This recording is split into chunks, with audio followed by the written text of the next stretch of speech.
નમસ્કાર, હું છું હિના અને આપ જોઈ રહ્યા છો ઇન્ડિયા ન્યૂઝ ગુજરાતના મહત્વના સમાચારની શરૂઆત કરીશું કચ્છથી। તો કચ્છના ભુજ શહેરના હોસ્પિટલ રોડ પર આવેલી વાઇબલ હોસ્પિટલમાં આજે સવારે અચાનક આગ લાગવાની ઘટના સામે આવી છે।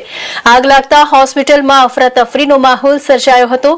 ઘટનાની જાણ થતાં જ ફાયર બ્રિગેડની ટીમ તાત્કાલિક સ્થળ પર પહોંચી આગ પર કાબુ મેળવવાની કામગીરી હાથ ધરી હતી।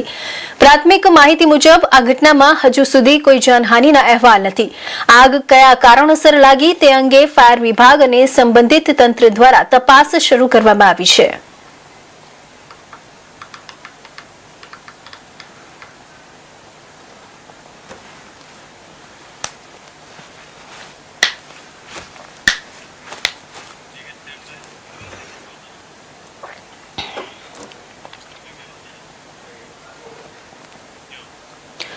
તો અમીરગઢની વાત કરીએ તો